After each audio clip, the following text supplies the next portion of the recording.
Good morning to all my online dear students. In the previous class, we have started a new topic, determination of pH by different solution, है ना। और अलग अलग solution के pH का determination हमने देखा था। तो एसिडिक सॉल्यूशन देखा था हमने, बेसिक सॉल्यूशन देखा था, और एसिड बेस को जब मिक्स किया जाता है तो डिफरेंट टाइप की पॉसिबिलिटीज हो सकती है, उनको भी देखेंगे हम। ठीक है, तो अगर लास्ट क्लास की बात करें तो लास्ट क्लास में हम लोगों ने जो थोड़ा सा जस्ट रिवाइज कर ले, हम लोग सॉल्यूशन के टाइप्स देखे थे, और इसमें मैंने 3 तरीके से बताए थे आपको। एसिडिक भी देख सकते थे, बेसिक सॉल्यूशन भी देख सकते थे, और जब एसिड प्लस बेस दोनों को आप मिक्स करेंगे तो नए तरीके का सॉल्यूशन का फॉर्मेशन होता था। एसिडिक में कब बोला जाता था एसिडिक? जब केवल किसको डिसॉल्व करते थे हम लोग? एसिड को डिसॉल्व करते थे। बेसिक सॉल्यूशन मतलब बेस को डिसॉल्व करते हैं। और थर्ड टाइप का सॉल्यूशन बना सकते हैं जब एसिड बेस दोनों को क्या करें हम लोग? डिसॉल्व करा दें। तो अगर बात किया जाए एसिडिक सॉल्यूशन में, तो मैंने बताया था on the nature of acid, किस तरीके का एसिड को आप डिसॉल्व कर रहे हैं, स्ट्रॉन्ग एसिड है कि वीक एसिड है, और कितने नंबर ऑफ एसिड्स को डिसॉल्व कर रहे हैं, उनके बेसिस पे भी फर्दर हम लोगों ने इनको क्लासिफाई किया था। तो जस्ट 5 मिनट में हम लोग रिवाइज करते हैं। टाइप्स ऑफ सॉल्यूशन में एसिडिक हो सकता था, बेसिक हो सकता था, और एक एसिड बेस दोनों के मिक्सचर को डाला जा सकता था। एसिडिक में भी फर्दर अगर आपको याद हो तो मैंने बताया था, हो सकता है कि हम लोगों ने केवल एक ही स्ट्रॉन्ग एसिड को लिया हो। ठीक है, उसके बाद हमने दूसरा देखा था कि हमने मिक्सचर ऑफ स्ट्रॉन्ग एसिड को लिया हो। ठीक है, थर्ड हो सकता था कि हमारे पास वीक एसिड का सॉल्यूशन बना लिया जाए। ठीक है, फोर्थ हो सकता था पॉसिबिलिटी की मिक्सचर ऑफ वीक एसिड ले लिया जाए। अगली पॉसिबिलिटी क्या थी? Strong acid plus weak acid का मिक्सचर ले लिया जाए। सही है ना। और लास्ट एक और पॉसिबिलिटी देखी थी, क्या हो सकता था हमारे पास? पॉलीप्रोटिक हो सकता था। और पॉलीप्रोटिक के अंदर भी मैंने बताया था आपको कि पॉलीप्रोटिक में भी हो सकता है कि केवल वो पॉलीप्रोटिक एक ही दिया जाए, या उसको एसिड के साथ डाल दिया जाए, या बेस के साथ। तो कल की क्लास में हमने इनके बारे में बातें कर ली थी थोड़ी सी, है ना। बेसिक सॉल्यूशन की बात करो तो बेसिक में भी वही हो सकता है, या तो स्ट्रॉन्ग बेस को मिक्स किया जाए, ठीक है, या हो सकता है मिक्सचर ऑफ स्ट्रॉन्ग बेस मिल जाए, ठीक है, या फिर वीक बेस का सॉल्यूशन आप बना लो, या मिक्सचर ऑफ वीक बेस बना लो, ठीक है, या फर्दर हो सकता है स्ट्रॉन्ग बेस के साथ आपने वीक बेस को मिक्स कर दिया। पॉलीप्रोटिक बेसिस के बारे में हमें पढ़ाई नहीं करनी है, बताया था मैंने, वो केवल और केवल एसिड में देखना है हमें। और मैंने ये भी कहा था आपसे, अगर हमने एसिड के बारे में अच्छे से समझ लिया, और एसिड को ही डिटेल में खूब पढ़ाया जाता है ढंग से, अगर एक बार हमने एसिड को अच्छे से पढ़ लिया बेटा, तो बेस वाला जो होता है पूरा का पूरा क्या होता है? मिरर इमेज होता है। अगर एसिड में हमने H+ निकालना सीख लिया, तो बेस में बस वहीं पे क्या निकालना रहेगा? OH-। तो मैं एसिड वाला पार्ट फुल डिटेल में काफी टाइम लेके समझाता हूं, बेस वाला पार्ट पूरा का पूरा क्या होता है? उसका मिरर इमेज हो जाता है। तो आप एक समझ जाएंगे तो सेकंड वाले पार्ट में कोई दिक्कत आने वाली नहीं है। और एसिड बेस को मिलाएंगे तो इसमें भी मैंने तो बताया था कंडीशन, हो सकता था acid and base are equal. अगर दोनों कैसे हो? इक्वल हो जाए। इक्वल हो जाएंगे तो क्या बनेगा? सॉल्ट बन जाता है। और ये भी हो सकता था acid and base are not equal. Acid and base are not equal. तो जब इक्वल नहीं होंगे तो इसमें बहुत सारी पॉसिबिलिटीज होती हैं, सॉल्ट हाइड्रोलिसिस वगैरह टाइप के क्वेश्चंस हमारे इसमें बन जाते हैं। ठीक है, चलिए, तो ये हमने कर लिया था। और इसमें भी फर्स्ट मैंने आपका स्टार्ट कराया था, पहला किससे हमने शुरू किया था? एसिडिक सॉल्यूशन से। इससे स्टार्ट किया था हमने, एसिडिक सॉल्यूशन से। और एसिडिक सॉल्यूशन में भी हमने फर्स्ट पार्ट लिया था कौन सा? स्ट्रॉन्ग एसिड का अगर मिक्सचर बनाया जाए तो। किससे लिया था हमने? Strong acid. और स्ट्रॉन्ग एसिड मैंने आपको बताया 6 एसिड्स हैं जिनको हमें याद रखना है। 3 तो ऑक्सी एसिड्स होते हैं, कौन कौन से? HClO4, HNO3 और H2SO4। ये 3 कौन से हैं हमारे? ऑक्सी एसिड्स होते हैं। और बाकी 3 अगर आप ले लो, HCl, HBr और HI, 3 हाइड्रा एसिड्स हैं। इन 6 एसिड्स को कहीं भी आप देखो तो वो हमेशा किस कैटेगरी में आते हैं? स्ट्रॉन्ग एसिड में। अब हमने किया क्या है? एसिडिक सॉल्यूशन बनाया है किसका? स्ट्रॉन्ग एसिड का। मतलब हमने वाटर के अंदर उठा के किसको डाल दिया है? एसिड को। कैसे एसिड डाले हमने? Strong acid. स्ट्रॉन्ग एसिड की खासियत क्या होती है? Strong acid always goes for 100% dissociation. उसको कंसंट्रेशन से कुछ भी लेना देना नहीं होता है, हमेशा 100% डिसोसिएट होता है। मतलब उसका डिग्री ऑफ डिसोसिएशन अल्फा की वैल्यू हमेशा कितनी ली जाती है? 1 ली जाती है। आप किसी भी कंसंट्रेशन पे स्ट्रॉन्ग एसिड को लोगे, हमेशा कितने में डिसोसिएट होगा? 100% डिसोसिएशन होगा। तो इसको मैंने समझाया था आपको कि हमारे पास जो वाटर था, H2O H2O से अगर केवल हमें पूछा जाए कि H2O H प्लस का कंसेंट्रेशन कितना देगा, तो H2O नॉर्मली अगर कुछ नहीं गिवन होता तो टेम्परेचर कितना लेते हैं हम लोग 25, तो उस पर कितना देता है वो 10 पावर माइनस 7 मोलर देता है कंसेंट्रेशन, ठीक है। लेकिन अगर आप इसके अंदर किसी भी स्ट्रॉन्ग एसिड को डाल दोगे तो क्या हो जाएगा, H2O के ऊपर कॉमन आयन इफेक्ट लगेगा और जिसकी वजह से अब कंसेंट्रेशन ऑफ H प्लस जो वाटर का होगा 10 पावर माइनस 7 से थोड़ा सा क्या हो जाएगा, रिड्यूस हो जाएगा।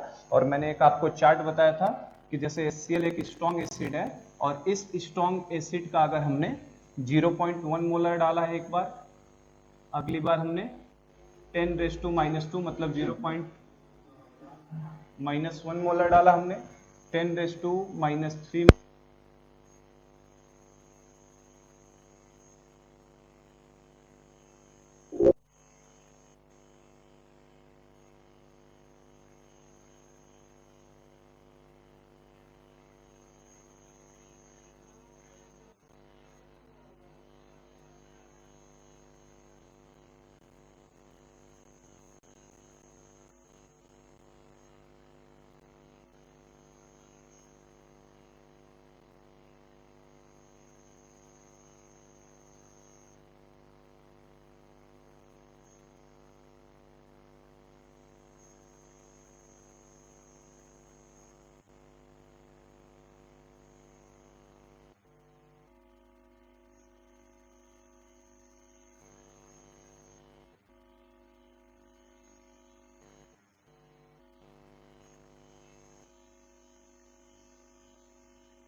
तो concentration of H plus 10 power -7 plus आपका x ना प्लस x और x की वैल्यू कितनी आई है बेटा 0.62 इंटू 10⁻⁻7। तो आप यहाँ से देख सकते हो ये कितना आ जाएगा 1.62 इंटू 10⁻⁻7 हो जाएगा। और तो देखो आप कंसेंट्रेशन क्या हो चुका है H प्लस का 10⁻⁻7 से बढ़ चुका है ना। और थर्ड पार्ट की बात करूं अगर मैं परसेंट एरर की, तो परसेंट एरर का फॉर्मूला क्या है आपका, परसेंट एरर होता है चेंज। तो चेंज देखो कितने का हो जाएगा, चेंज मतलब फाइनल माइनस इनिशियल। तो फाइनल कितना आया 1.62 इंटू 10⁻⁻7 माइनस इनिशियली इसकी वैल्यू कितनी थी 10⁻⁻7 थी जब नेग्लेक्ट किया था हमने, ठीक है। डिवाइडेड बाई आप क्या ले लोगे, डिवाइडेड बाई हम लोग इनिशियल वैल्यू, इनिशियल कितना है 10⁻⁻7 और मल्टीप्लाइड विथ 100। तो जैसे ये सॉल्व करते हैं हम लोग तो आप देख सकते हैं 10⁻⁻7 से 10⁻⁻7 कैंसिल आउट हो जाएगा, 1.62 में से 1 जाएगा तो कितना आएगा 0.62 इंटू 100। तो आप ये देखो कितने परसेंट का एरर आ रहा है 62% का, है ना। और 62% का एरर तो कभी भी नेग्लेक्ट करने लायक नहीं होता। तो जो मैंने आपको बताया था बॉर्डर लाइन, ध्यान रखिएगा 10⁻⁻6 मोलर तक हम लोग वाटर के द्वारा जो H प्लस आता है उसको नेग्लेक्ट करते हैं, लेकिन 10⁻⁻7 और 10⁻⁸ में आप कभी भी नेग्लेक्ट नहीं कर सकते, क्योंकि आप देख सकते हैं 10⁻⁻7 पे ही एरर कितने का आ रहा है 62% का आ रहा है। और 62% का एरर जो होता है एक्सेप्टेबल नहीं है हमारे लिए। इसका मतलब H प्लस वाटर के द्वारा जो आएगा उसे हमें कंसीडर करना पड़ेगा। इस केस में मजबूरी है हमारी, क्योंकि एरर काफी ज्यादा आ रहा है, समझेगा। और पिछले वाले पार्ट में 10⁻⁻6 में क्यों नहीं करने की जरूरत थी, क्योंकि 10⁻⁻6 में हमारा परसेंट एरर जो आ रहा था कितना आ रहा था 1% आ रहा था। तो 10⁻⁻6 में अगर 1 आ रहा तो 10⁻⁻5 में तो और कम आएगा, -4 में और कम आएगा। अब जितना ऊपर चले जाएंगे, जितना उसको कंसंट्रेटेड करेंगे, उतनी ही वैल्यू क्या आएगी एरर की कम होती चली जाएगी। तो इसलिए मैंने कहा था 10⁻⁻6 तक। तो मैं एक टेबल दे देता हूँ, उस टेबल को ध्यान रखिएगा जो मैंने अभी 2 न्यूमेरिकल के थ्रू समझाया ना। इसको जो मैं 4 डेटा बताता हूं आपको, वो चारों बॉर्डर लाइन है, उन चारों को आप ध्यान रखिए, तो आपसे कोई क्वेश्चन कभी गलत नहीं होंगे। तो देखो हम लोग एक टेबल ले लेते हैं, इसमें टेबल के फॉर्म में मैं समझा देता हूं उसे।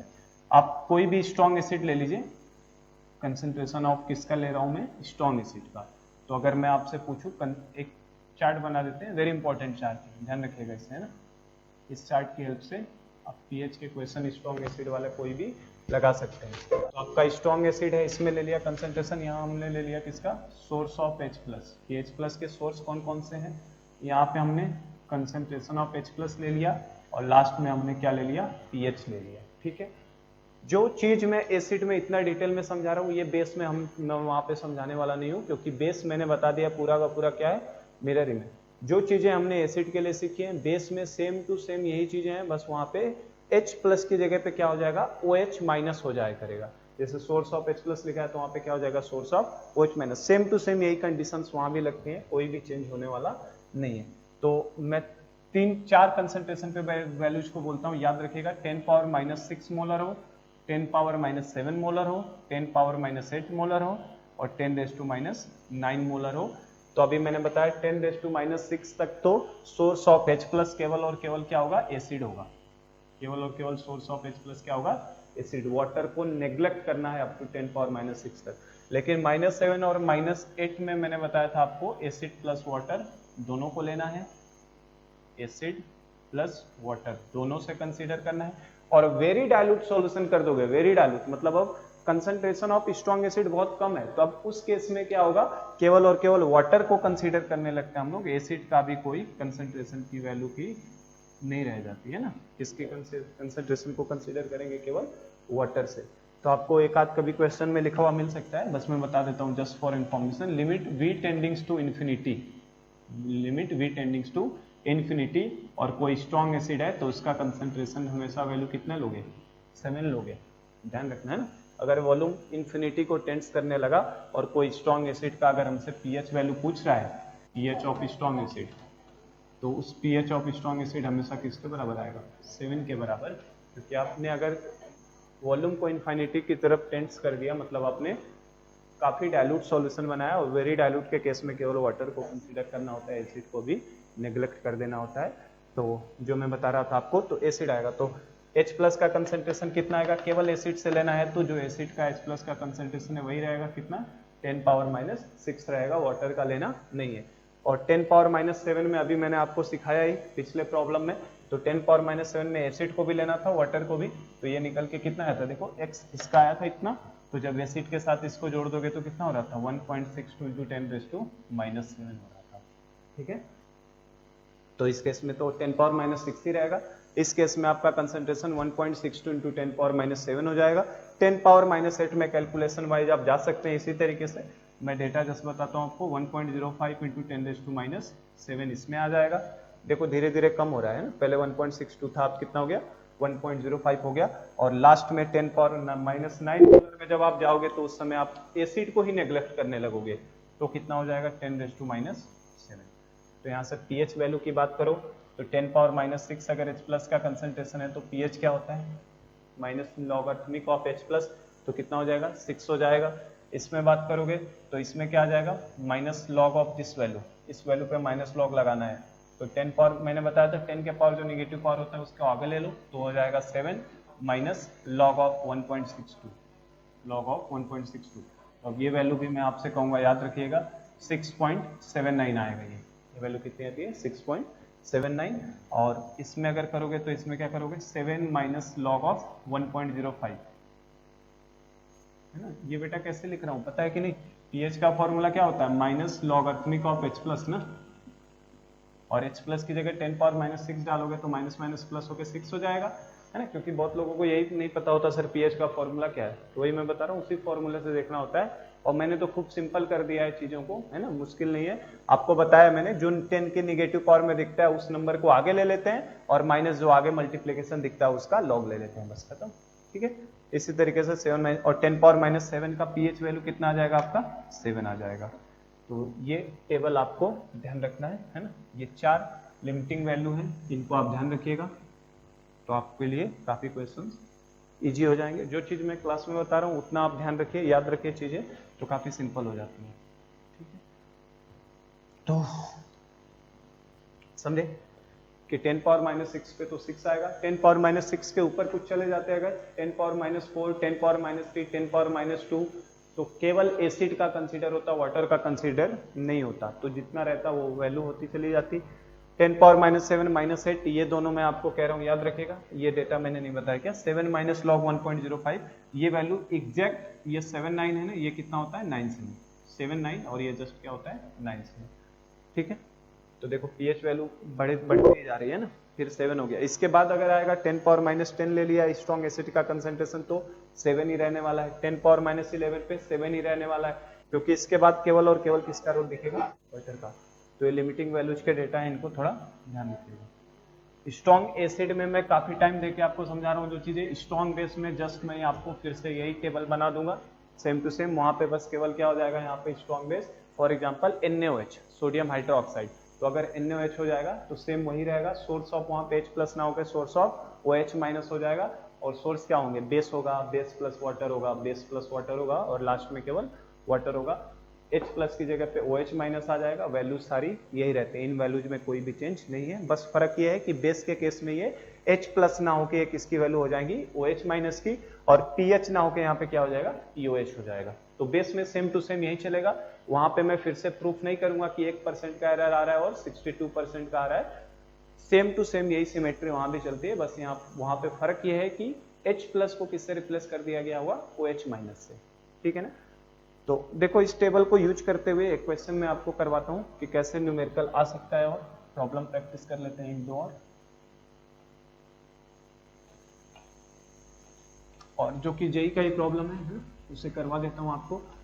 उसमें काफी ज्यादा चांस होते हैं गलत करने के, लेकिन अगर ये इन्फॉर्मेशन इतनी सब चीजें ध्यान है तो सवाल आपसे गलत होने वाला नहीं है। देखिए जैसे न्यूमेरिकल में ले लेता हूँ, calculate change in pH, calculate change in pH when 1 ml of 10 power minus 5 molar HCl solution is diluted is diluted to 1000 ml। ठीक है, क्वेश्चन को समझो जरा क्या बोल रहा है। Calculate change in pH, pH में चेंज कैलकुलेट करिए when 1 ml of 10 power minus 5 molar HCl solution is diluted to 1000 ml। देखो बेटा, जब भी डाइल्यूशन आएगा इस चैप्टर में ध्यान रखना, पानी जहां भी आ गया कि वाटर को डाला जा रहा है, डाइल्यूट किया जा रहा है, तो वहां पे डाइल्यूशन फॉर्मूला जरूर यूज होगा। और डाइल्यूशन फॉर्मूला मैंने आपको बताया, डाइल्यूशन फॉर्मूला क्या होता है हमारे पास, M1V1 is equal to M2V2, क्योंकि मोल्स तो कभी चेंज होने वाले नहीं है। तो डाइल्यूशन फॉर्मूला की जरूरत बार बार हमें पड़ेगी इस चैप्टर में, जहां पे भी वाटर से डाइल्यूट किया जाएगा। ठीक है, करोगे कैसे, चेंज इन पीएच निकालना है। क्या निकालना है, चेंज इन पीएच। तो मुझे पहले दो पीएच वैल्यू पता होनी चाहिए, एक इनिशियल और एक फाइनल। तो मान लो ये मैंने लिख दिया पीएच इनिशियल, और एक दूसरी पीएच मुझे कब पता होना चाहिए, फाइनल पीएच। ठीक है, तो इनिशियल पीएच और फाइनल पीएच कैसे करूं, चेंज इन पीएच निकालना है। when 1 ml of 10 power minus 5 molar HCl solution is diluted to 1000। 1 ml पहले था 10 power minus 5 molar HCl solution का, उसको 1000 ml तक डाइल्यूट कर दिया गया। तो जाहिर सी बात है, डाइल्यूशन करोगे तो कंसंट्रेशन तो चेंज हो जाएगा ना उसका। तो पीएच इनिशियल जो होगा वो किसके करेस्पॉन्डिंग निकाला जाएगा, इनिशियल जो कंसंट्रेशन था वो कितना था, 10 पावर माइनस 5 मोलर HCl था। ठीक है, और बाद में फाइनल पीएच क्या होगा, तो ये इसके बारे में मुझे कोई जानकारी नहीं है, क्योंकि 1000 ml तक जब डाइल्यूट करेंगे तो नया कंसंट्रेशन क्या होगा वो पहले मुझे निकालना पड़ेगा। और मैंने बता दिया है, जब भी वाटर एडिशन होगा हमेशा डाइल्यूशन फॉर्मूला लगेगा। M1 की वैल्यू कितना ले लोगे आप, देखो ये हमारे लिए क्या बन जाएगा, M1, ये क्या हो गया, M1 हो गया, और ये 1 ml क्या हो गया, V1 हो गया, और डाइल्यूटेड टू 1000 ml मतलब ये क्या हो गया, V2, ये क्या हो गया, V2। तो इसके करस्पॉन्डिंग क्या निकालना पड़ेगा कि नई मोलरिटी क्या होगी, तो M1 की जगह पे 10 पावर माइनस 5 मोलर, ठीक है, इंटू V1 की जगह पे 1 ml is equal to M2, हमारे लिए नया कंसंट्रेशन पता नहीं है, V2 कितना 1000। तो यहाँ से देखो नया कंसंट्रेशन कितना आ जाएगा, M2 is equal to 10 power minus 5 3 divided by 1000, तो 10 power minus 5 divided by 1000 is equal to कितना हो जाएगा, 10 पावर 3 लिख सकते हैं, और ऊपर जाएगा तो कितना कर देगा, 10 पावर माइनस 8 हो जाएगा ना।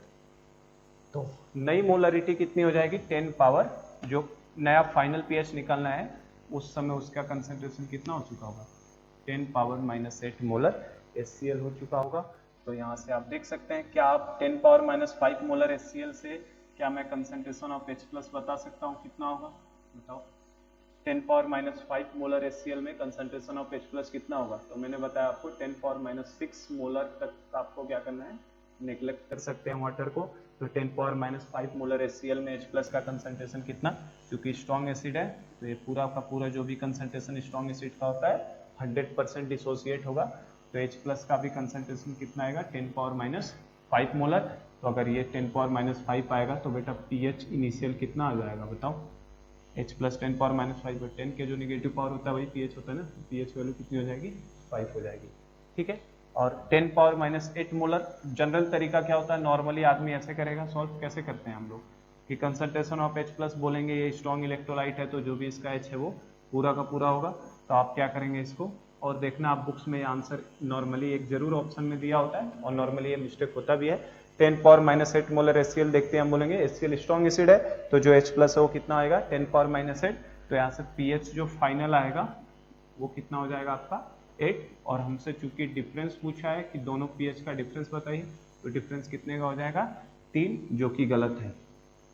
क्या है, गलत है। क्यों गलत है समझे क्या, क्योंकि अभी मैंने बताया अगर आपने 10 पावर माइनस 8 मोलर HCl ले लिया है तो इस समय आप H2O को नेग्लेक्ट नहीं कर सकते, H2O का H प्लस आपको लेना ही पड़ेगा।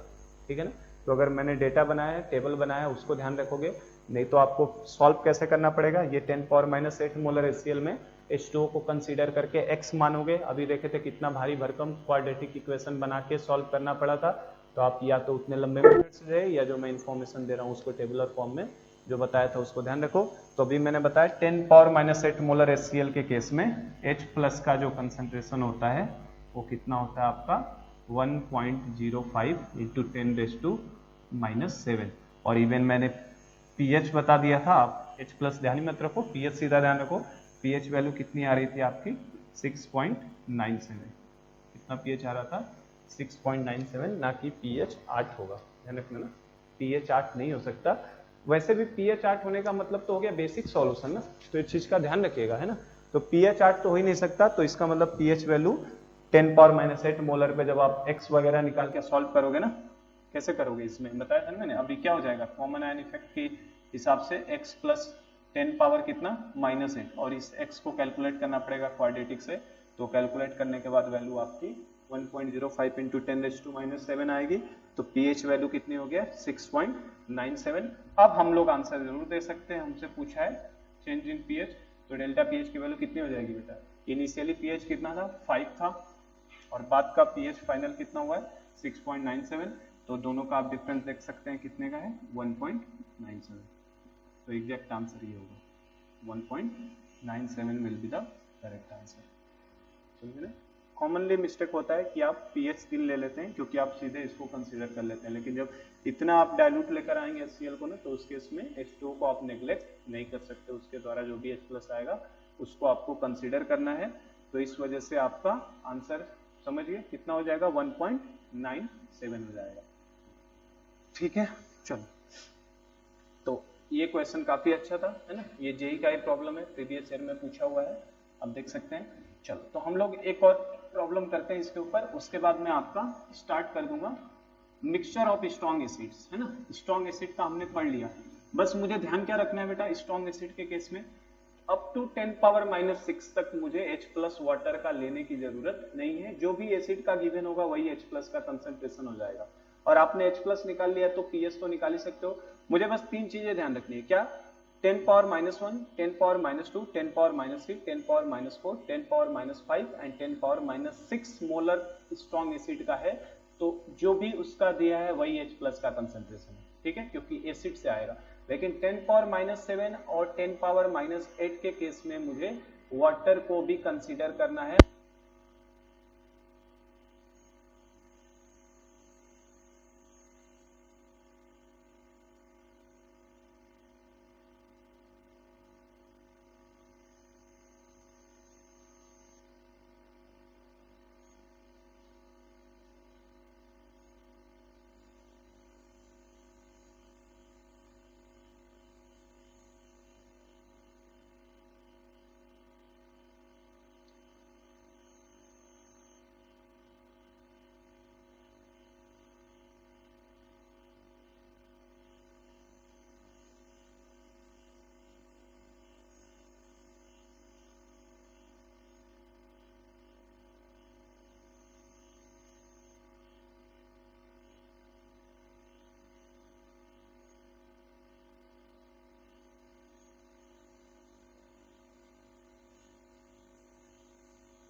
बीच में बंद हो जा रहा है, एक बार और रुका था, नहीं अभी चार्जिंग दिखा रहे 2 पॉइंट।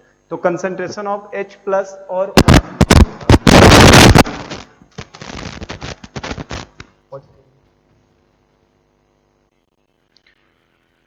तो देखो मैंने क्या कहा, हमारे पास केवल एक ही फॉर्मूला है बेटा, H प्लस और OH माइनस का जो मल्टीप्लीकेशन होता है it will be comes out to be 10⁻⁻14। ये आपको ध्यान रखना है क्योंकि 25 पे यही होता है। और H प्लस की जगह पे आप कितना रख सकते हैं 2x इंटू OH माइनस की जगह पे x इज इक्वल टू कितना है 10⁻⁻14। तो क्या यहां से x की वैल्यू मिल जाएगी, बताओ, x स्क्वायर हो जाएगा, x square is equal to जब x ले जाओगे तो उधर स्क्वायर रूट लगेगा, तो 10⁻⁻14 डिवाइडेड बाई 2, और जब इसे आप सिंप्लीफाई करोगे तो ये कितना हो जाएगा 10⁻⁻7 डिवाइडेड बाई √2। तो हमारा क्वेश्चन यही था, calculate concentration of HCl at which H plus ion produce by HCl will be same as H plus ion produce by water. तो आप देख सकते हैं हमारा जो कंसंट्रेशन की वैल्यू आई, तो हमारे लिए आंसर क्या हो जाएगा 10⁻⁻7 बाई √2। ठीक है, तो चलो आज का मैं लेक्चर यही स्टॉप करना चाहता हूं क्योंकि आज हमने सब पूरा स्ट्रॉन्ग एसिड का पूरा कंप्लीट कर लिया है डिटेल में, है ना। तो स्ट्रॉन्ग एसिड का कोई भी क्वेश्चन आए, इवन हमने स्ट्रॉन्ग बेस भी कवर कर लिया है इसमें, क्योंकि बेटा स्ट्रॉन्ग बेस कुछ नहीं है, जस्ट मिरर इमेज होता है किसका, स्ट्रॉन्ग एसिड का। तो अगर हमने एसिड का सीख लिया है तो बेस का पूरा सेम पार्ट होगा, बस H प्लस की जगह पे वहां पे OH माइनस आ जाएगा। मैं बार बार बोल रहा हूं वही चीज, तो ध्यान रखिएगा। स्ट्रॉन्ग एसिड पूरा डिटेल में कर लिया। कल हम लोग mixture of strong acid start करेंगे और वीक एसिड के सॉल्यूशन के भी प्रॉब्लम स्टार्ट करेंगे। हमारे लिए जो जनरली इंपॉर्टेंट पार्ट होता है वीक एसिड होता है, और mixture of weak acid and strong acid वो ज्यादा इंपॉर्टेंट पार्ट है। तो कल की क्लास में मैं आपको mixture of weak acid start करा दूंगा कि मिक्सचर ऑफ वीक एसिड, ये ज्यादा बड़ा टॉपिक नहीं है ना, तो इसको हम लोग 15-20 मिनट में कर लेंगे। छोटा सा मिक्सचर ऑफ वीक बोलो, मिक्सचर ऑफ स्ट्रॉन्ग एसिड छोटा सा ही टॉपिक है, इसको हम लोग कवर करेंगे and then we will go for weak acid solution, कि जब वीक एसिड का सॉल्यूशन होता है तो क्या होता है। तो I am requesting to all of you please revise one time Ostwald dilution law. Ostwald dilution law क्या पढ़ा था, K is equal to C alpha square upon 1 minus alpha, and how to find this equation, ये किस तरीके से हम लोगों ने निकाला था, वो सब चीजें आप एक बार ऑस्टवाल्ड डाइल्यूशन लॉ को देख लीजिए। तो कल हम लोग इसी वीक एसिड को पूरा डिस्कस कर लूंगा मैं, और मिक्सचर ऑफ स्ट्रॉन्ग एसिड आपका स्टार्ट हो जाएगा। ठीक है, और वीक एसिड हम लोग कंटिन्यू करेंगे, वीक एसिड अपना इंपॉर्टेंट पार्ट भी है। तो आज का लेक्चर मैं स्टॉप करता हूं। ठीक है, थैंक यू।